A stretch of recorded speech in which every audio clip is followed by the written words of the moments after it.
I'm the regional director of La Token. La Token hosts VCTV. I'm a part of VCTV since last year, and I am very, very excited to be a part of this journey thus far. Okay, let's just have a quick round of intro about the speakers who have joined us today. Okay, happy Friday, guys. How are you? Hi, Anuj.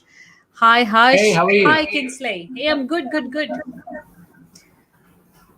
So, Anuj, since you are on the spotlight, let's start with you. Thanks. Great to be back. So, yeah, quickly introducing myself. Uh, my name is Anuj. I'm the founder of HealthTech, which is a health tech enterprise based out of India. Uh, Prior to this, I have started 3 startups in the last decade. I'm also working as a founder for Yellowsify Technologies, and I'm an international partner at World Business Angel Forum. Along with it, I work on a couple of angel deals based out of India and Israel. Back to you. Okay, great. Thank you, Anuj, for that quick intro. Moving on, we have Hush. Hi, Hush. Welcome back. Happy Friday. How are you?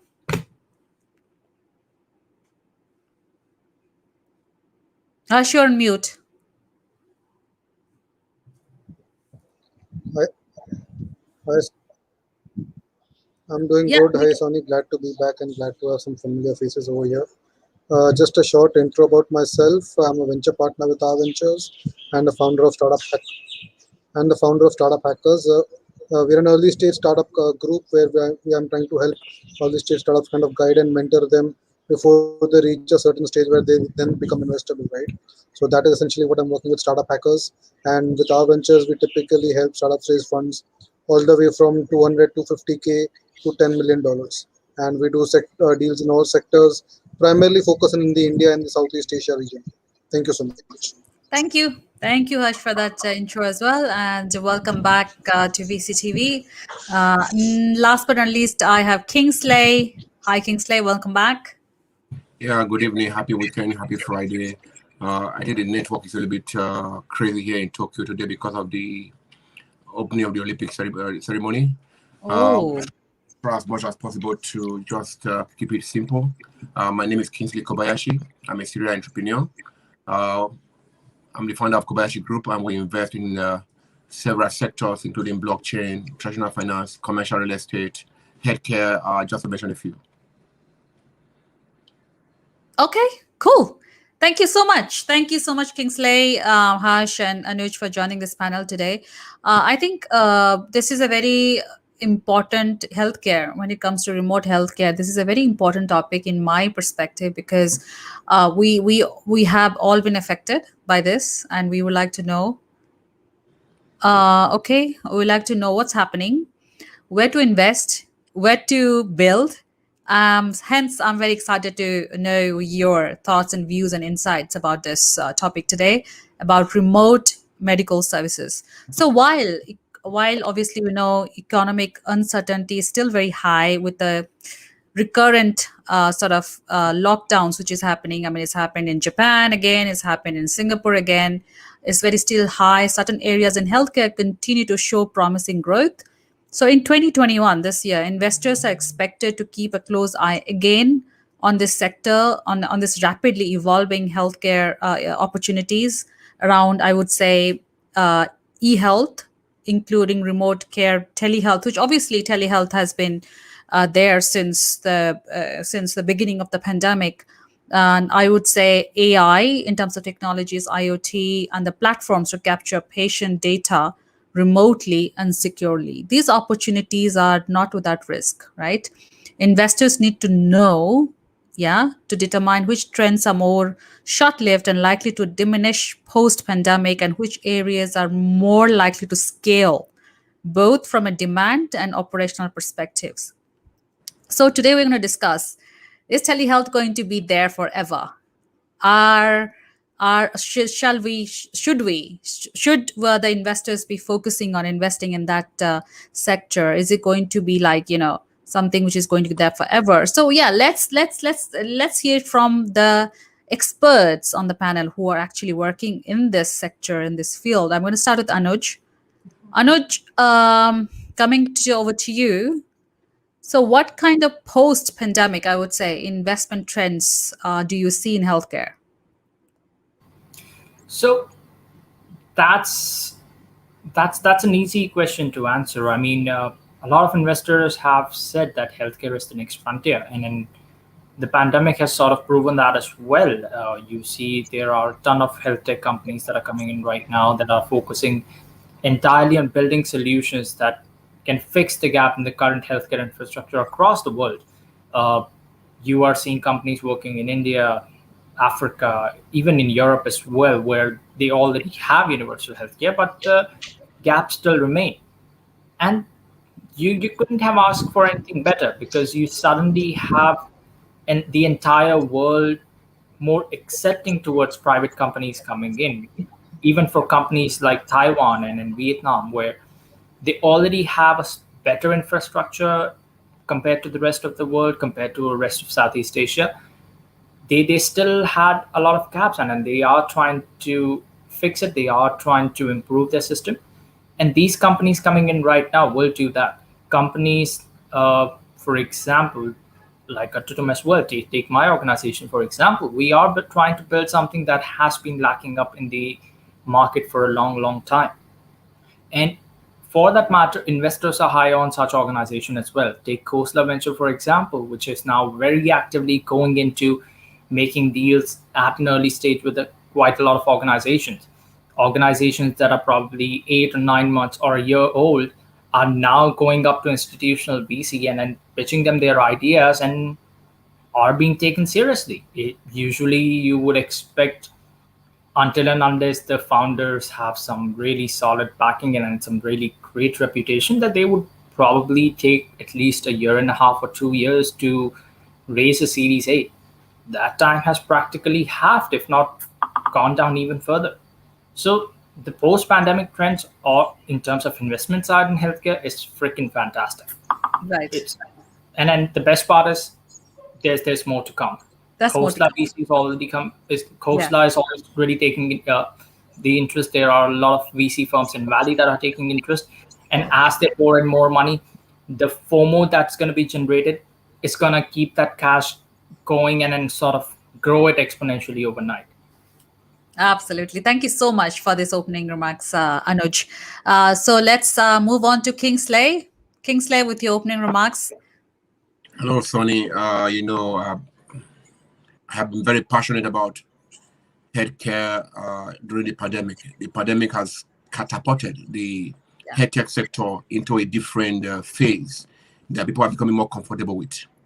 When you talk of teleconsultation, telemedicine, a lot of us were very worried that the hospitals will be congested by now. But thanks to teleconsultation, telemedicine, that has not happened. People are more comfortable with being able to talk to the doctor from home on their phones, being able to be privately examined without going to the hospital that is crowded, being able to have aftercare after delivery, having mental consultation, having psychological consultation out of the eyes of people. So privacy has become very much respected in these healthcare innovations. Yes, we're going to see a high rise.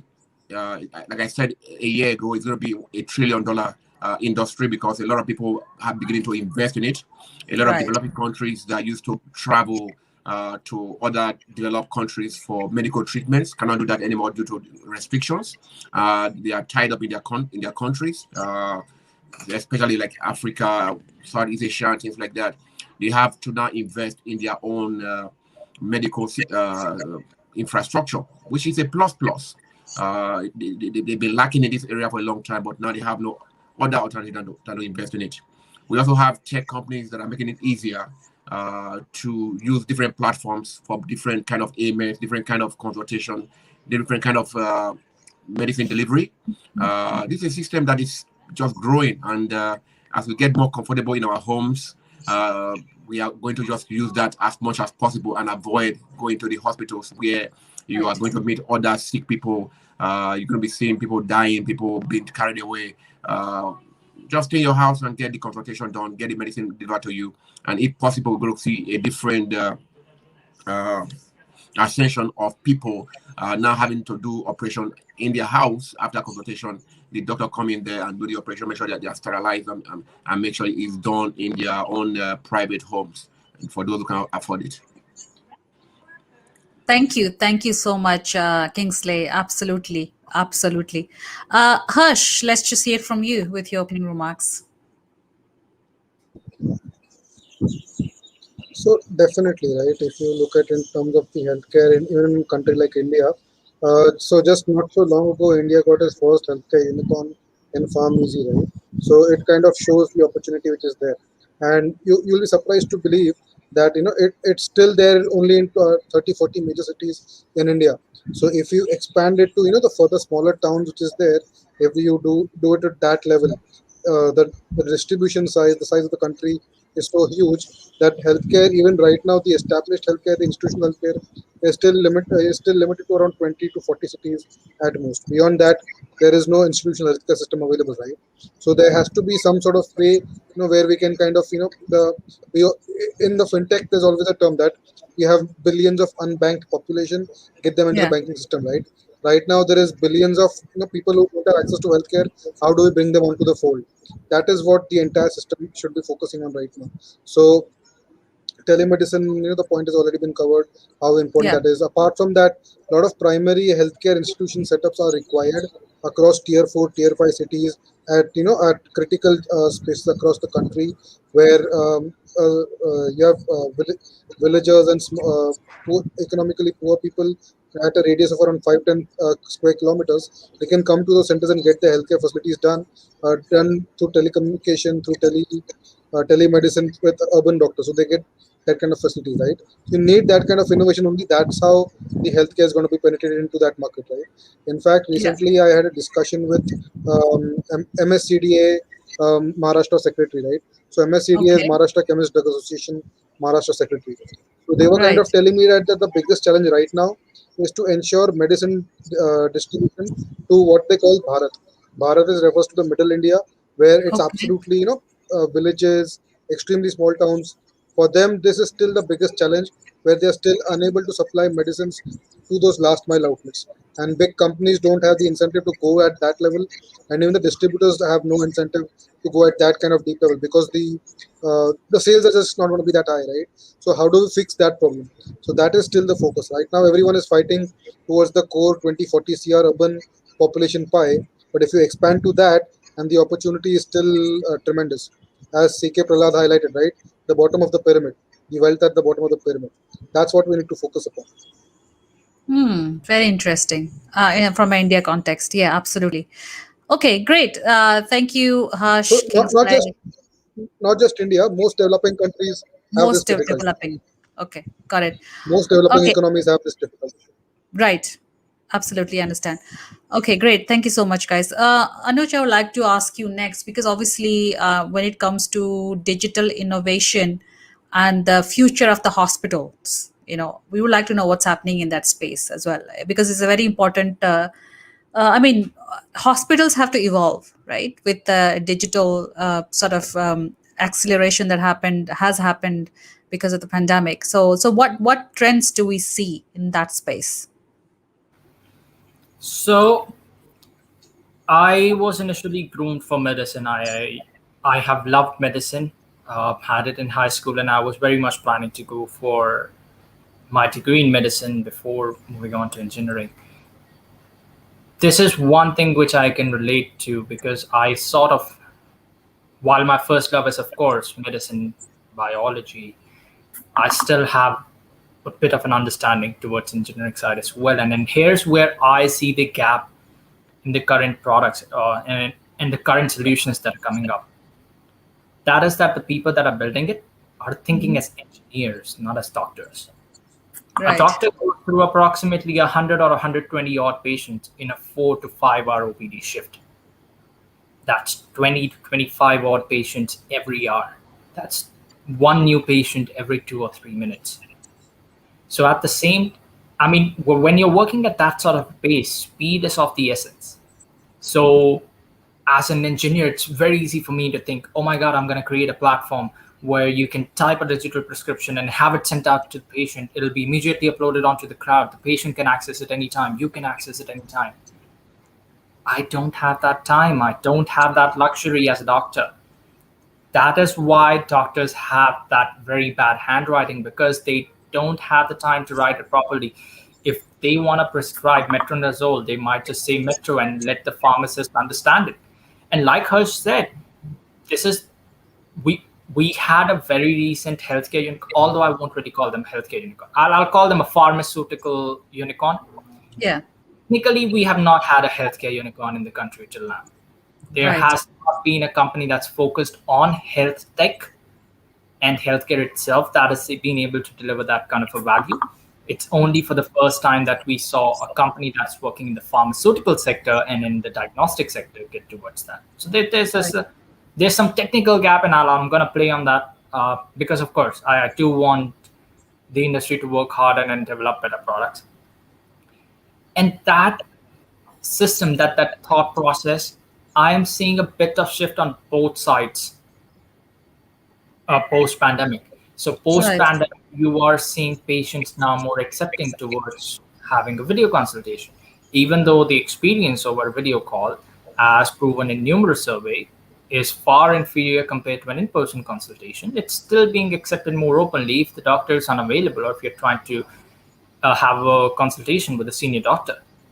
At the same time, doctors are now more accepting towards it. They realize that, of course, while a junior resident can go through that kind of patient and can work by hand and just sort of maintain their notes themselves, as they are as they are gaining more experience, you have to collect all of that data to more or less process it in a better way, store it so that there can be a historical chain that can be picked up for all of them.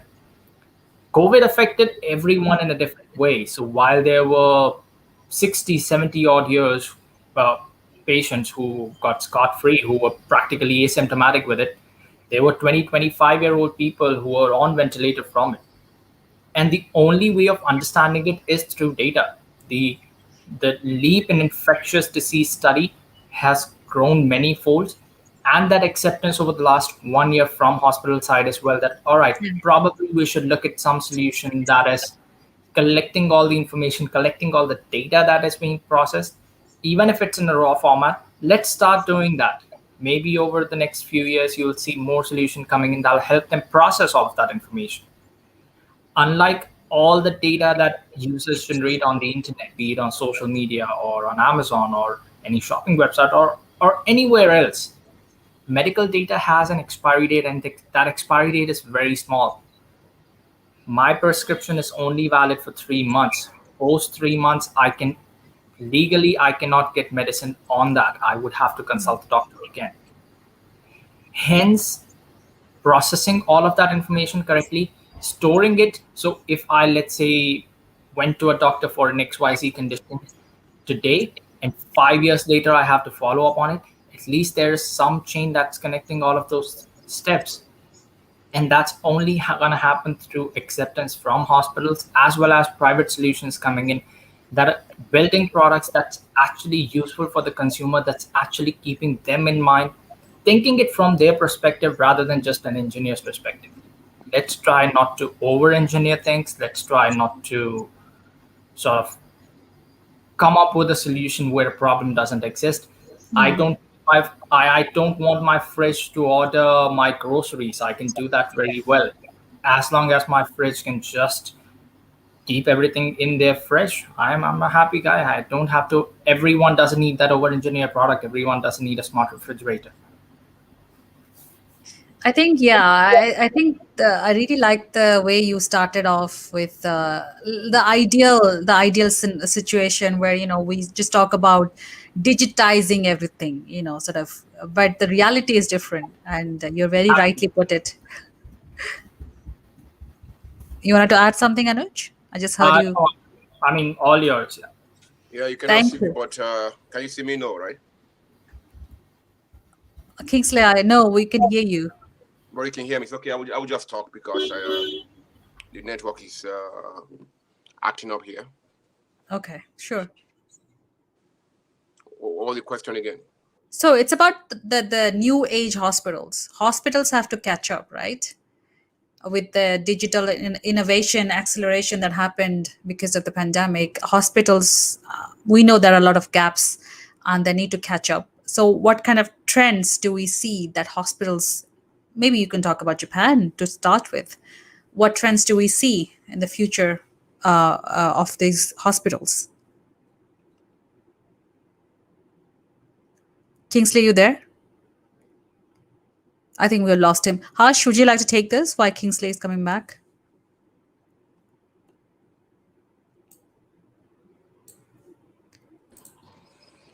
Oh, Kingsley is back. Kingsley, did you hear my question?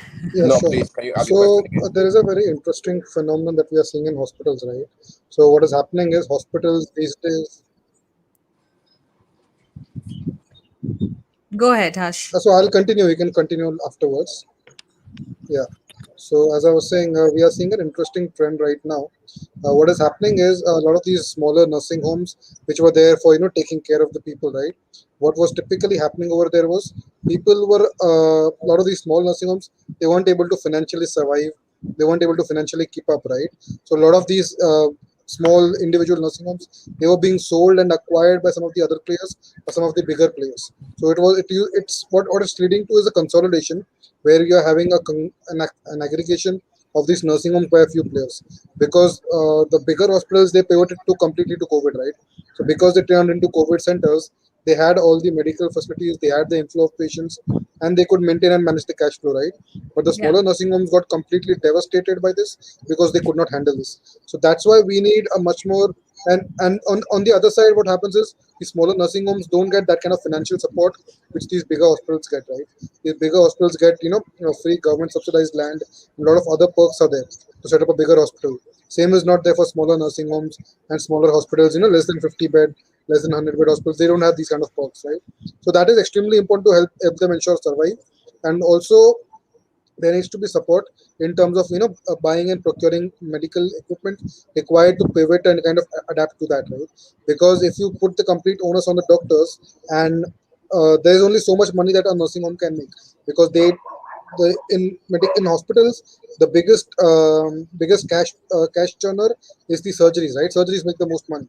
Nursing homes don't have the capability to earn that kind of money, right? So if they want to expand that capability, they need to have some other financial support as well, kind of expand that capability. So that is what is required for nursing homes where they can set it up. Additionally, I think this is much more systemic problem, right? It's not just a question of hospitals. There's a huge dearth of MBBS doctors in India. So MBBS is like the basic entry level program, which is for medical doctor, right? What is currently happening right now is most people who are doing MBBS, they are directly moving into super specialization. So what that is creating is we're not having those physicians who are just dedicated exclusive physicians. They either go into super specialization or they go into a management side of it completely. So because of that, and the huge lack of MBBS doctors, what that is creating is we have doctors from alternate professions who are getting into that. So that is a much more bigger problem than just a nursing home kind of problem, because that is something which you need to address, because the effects for that will be seen in the coming decades, not immediately. Sorry, I missed that point. I mean, people from alternative professions are moving into this field. Did you say that? Harsh, you there? I missed the point. Can you hear me? Oh, can you Uh, hear me, guys? Yeah, can you hear I me? think his I'm network here. dropped. Yeah, I can Oh hear yeah, you. Can you hear me? So Hello? who cannot hear me? Can you hear I me? hear you. Hello? Yeah, hello? Can you hear me? Am I audible? No? Yeah. Am I Am I audible audible? or not? Hello? Am I audible? Yeah, you are both Hello? audible. Yeah, okay. we Anuj, can't hear you. Kingsley, Hello? let's move to you with this question. Hello? Hospitals, the future of hospitals. Yeah, the future of hospital is changing from the way we used to know it. But at the same time, Am I we need audible? to be careful because of data management, both in the uh, physician part of it and the patient part of it. What would the telemedicine or teleconsultation is going to create. It's going to create people who are fraudulent, who pretend they are Hello. doctors, whereas they are not doctors. So in that case, there has to be data management of who are the actual doctors, who are physicians, who are pediatricians, who are surgeons. Not just every doctor can do everything, right? So we have to be able to manage the data and say, okay, these are the people who are specialized in this section. These people are specialized in the other section. Yes, the possibility of people just jumping from one section to a section that makes money in teleconsultation and telemedicine is huge.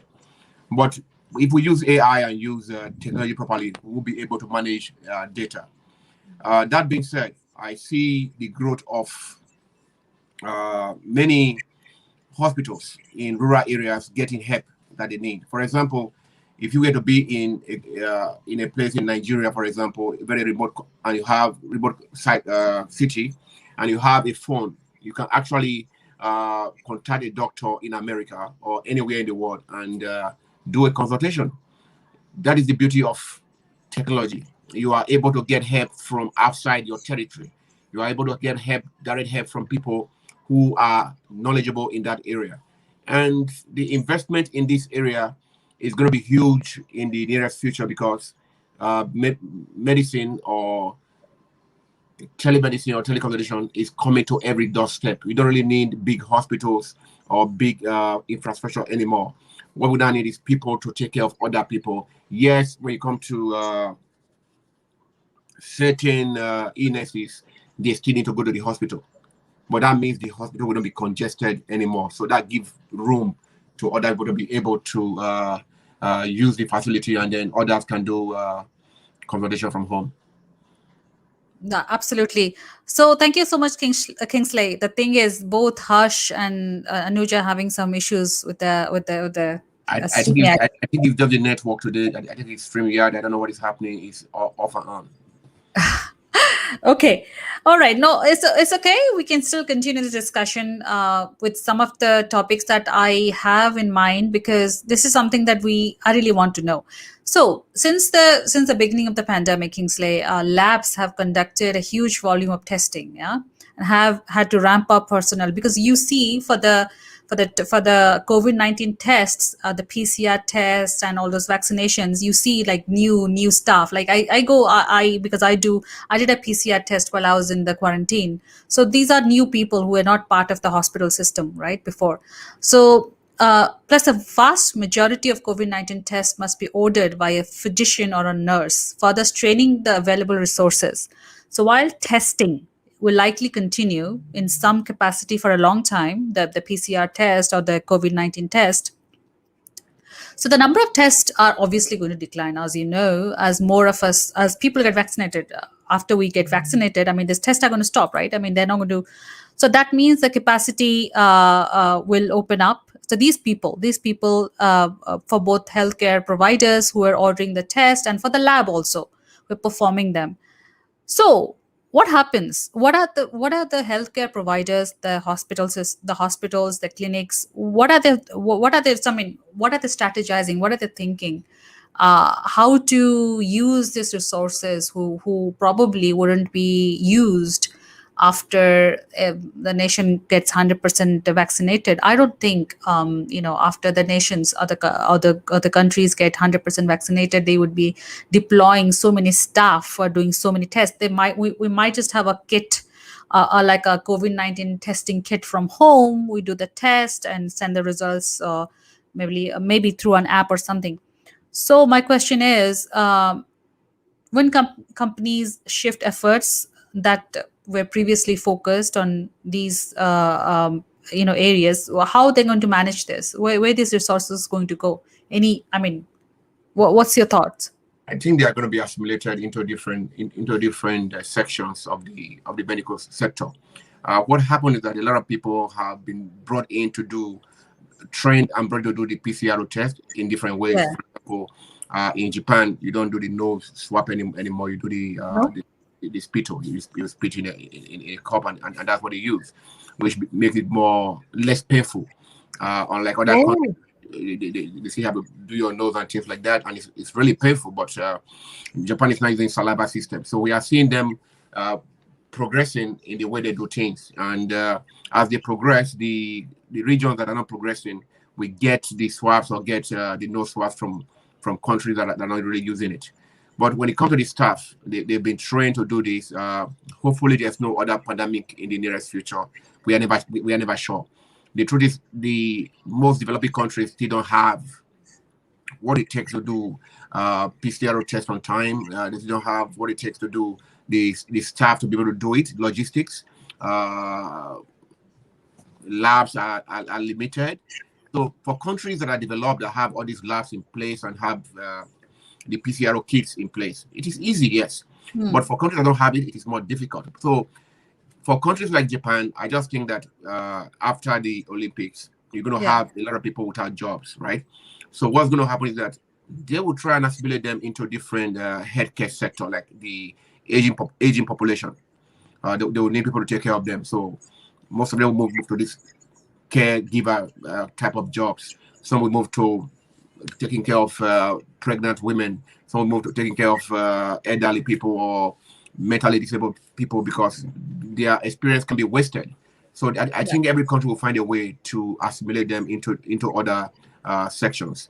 And then if, God forbid, there's another pandemic in the nearest future, they can always call back on them to come and help again. The truth is, we don't know when this coronavirus is going to finish. There are different variants out there right now. And with different variants, we basically have to do PCR tests whether you are vaccinated or not vaccinated, depending on the variant. So we don't know where we're going with this. So we just hope that we are able to be taken care of as soon as possible, and then we move to the next stage. I think very good two things that stood out for me were the PCR tests are no more putting that little thing inside your nose, but so in Japan is completely it's like a saliva test for PCR. Yeah, you have a tube and you put your saliva into it and they test it. I felt sorry for you in Singapore where you had to do that every 3 days and they had to that is it's different here. You just it's through the speech right now. Yeah, because I was in quarantine, so I had to go through the PCR test twice while I was inside the hotel, and it was quite painful, to be honest. It was painful. So that's good. Okay, and the second thing, the right point. The great point. Sorry, Kingsley, I have to say. So variant. We have seen waves and we have seen variants, right? This PCR test, as per you, I think these tests are screening tests to make sure that you are infected or not infected, and these are going to be here. And these are going to be these. Even though the nation is vaccinated, as you rightly said, there may be a new variant for which you might need. You obviously have to do another PCR test, so as to say. So yeah, very, very really good points there, Kingsley, since it's you and me right now. So I just want to know, also focus on mental health, right? We initially, when the pandemic started, I think we thought it's going to be 3 months, 6 months. Now it's 1 year, it's over 1 year, and we literally, I don't know what to expect. I do not I cannot presume. I cannot make any assumptions. So I don't know what's happening, as you rightly said. But it has impacted our thought process. It has impacted the health of our mind. So, what things do you see in that space being done? Like every pandemic, like every disease, we get used to it. It's like, for example, when people come to Japan with malaria, they are quarantined for 2 weeks. But it's just malaria. You go to Nigeria, every kid that is 2 years old, 1 year old already had malaria. So, we have to learn to live with this virus that is here, with the COVID that is here right now.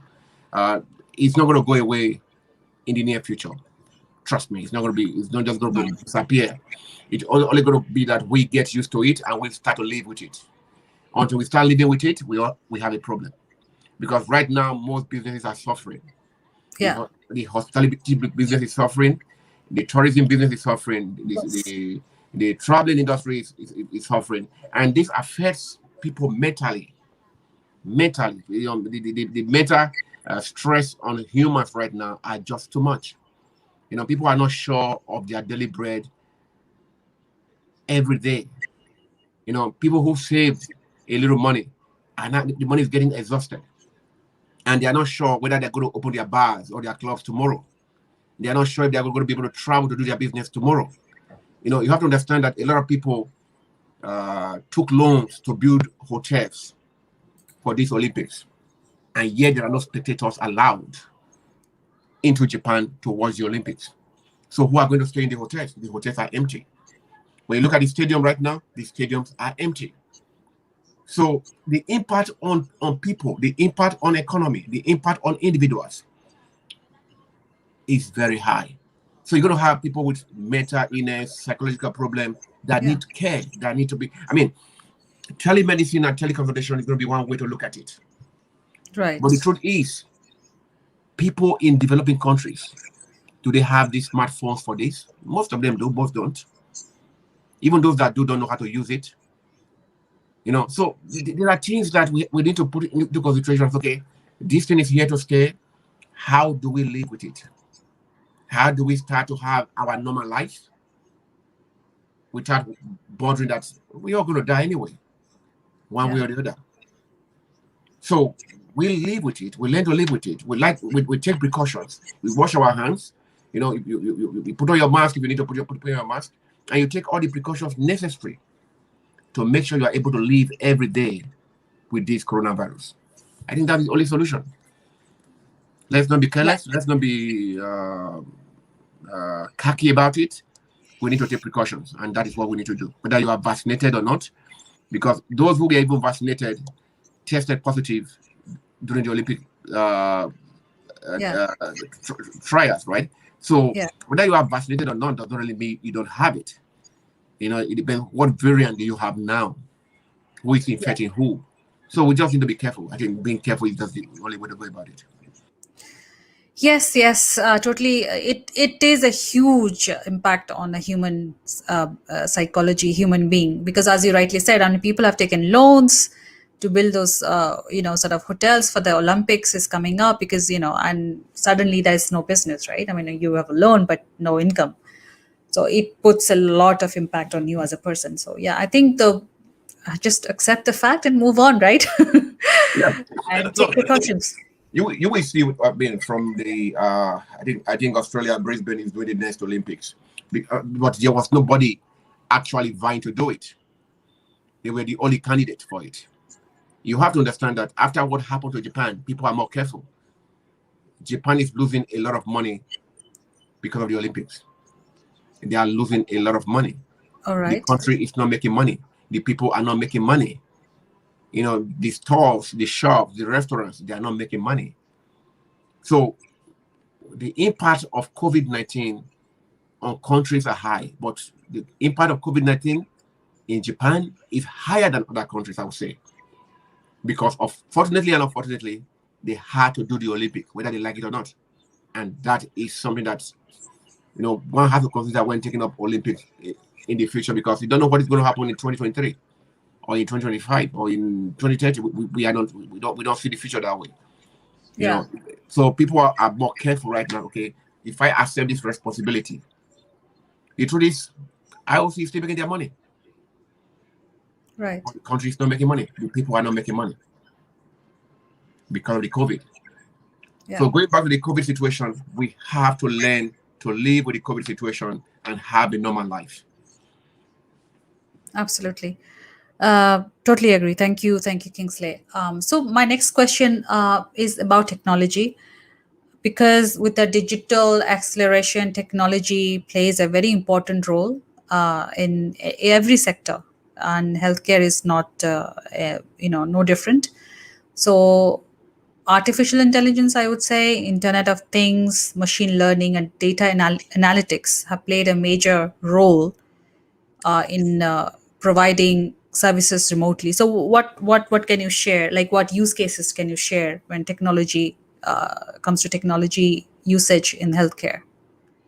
Well, technology play a very high level of impact in different sectors, and healthcare is not left because you need to manage the data. Data management is very important. That's where AI comes in. And luckily, I'm in one of the most developed countries in the world. Japan are already using robotics to deliver medicine using what's it called, drones to deliver medicine from one place to the other. They already also have robots that walk the streets and deliver medicine to your doorstep. So tapping into technology, my greatest fear is that people who are not really doctors, people who are not really nurses, may be able to tap into this technology and just pretend to be one. So how do we manage the data of medical personnel? How do we manage the data of, okay, this guy's a dentist and he's not trying to do a surgical operation. This guy is an optician and he's trying to do a different job. So we have to be able to have that technology that will manage this data. Give us a list of people who are for this ailment, and we are able to tap into it as, okay, A, B, C, D, this is for optician, this is for dentist, this is for this, and be able to get the real person to treat you well. Because what's going to happen is that you're going to have middlemen who will be act as consultants. So when you go into the platform, they check it, and then they contact people who can actually do the job. So you are paying double for that. That becomes a problem. We have to have a technology that will give us direct access to the medical doctors directly and to the nurses directly, if need be. And this management of data is the highest risk that we have. How do you also make sure that, for example, if I have your data, I don't give it to Mr. A or Mr. B? That is your private data. You are exposing yourself to a doctor you don't know who. You know, you cannot go and say, okay, this is his office, I'm going to hold him responsible. You don't even know where he is. He can be anywhere. He can just be a fraud and just looking at your naked body or anybody's naked body. So there are things that we need to be able to use technology to identify and prevent in future. Absolutely, absolutely. You've highlighted the risk. The fraudulent risks associated with this as well. Okay, great. I think Kingsley, just between you and me, we have covered most of the topics, most of the sort of topics for this today's topic on remote medical services.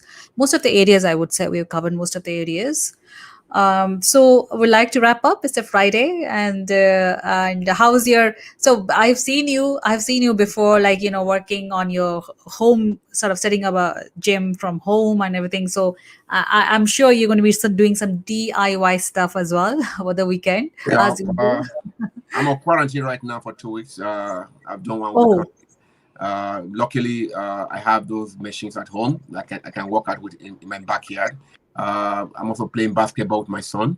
Although he's better than me, but I just play the basketball to. I mean, we are home, right? So we play basketball and we train. We do some martial arts at times and just keep fit.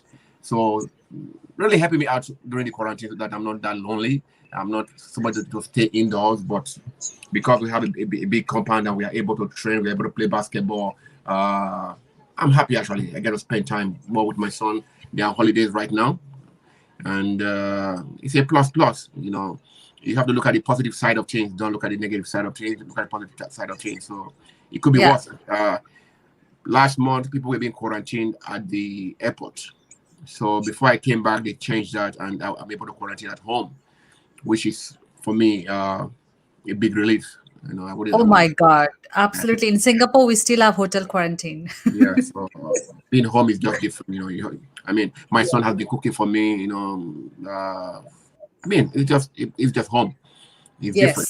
So it's different. we are able to all communicate and move forward with things. Absolutely. So Kingsley, wrapping up the show, let's take some closing remarks and end the show. And what are you going to say before the weekend and with the closing thoughts? Just stay safe, stay happy, and no matter what you're passing through, just remember that we all get through it together. It's been a tough time for everybody. It's been a tough time for even those who are rich, except those who are going to space for 11 minutes, just trying to create a different wave for the future. it's positive too, because that's the next generation. My children will be able to go to space and things like that. That's good. But we must not forget those in the developing countries who still have no means of livelihood. They have no jobs. They have no food. We have to reach out to these people. We have to reach out to people in the even in the developed, so-called developed countries. If you walk around, you still have homeless here and there, and Yeah. nobody really care about them. I think it's time we give a lending hand to these people. Let them understand that we care for them, care for each other, and be able to get to the next step together and make the world a better place. Hopefully. Great. On that note, thank you so much. And I wish you all the best for the weekend, for all your activities that you're planned. And stay safe. And for the viewers of VCTV, I would like to say I'll be back next week with the new set of topics, set of speakers. Until then, stay tuned and take care of yourself. And yes, see you soon. Bye.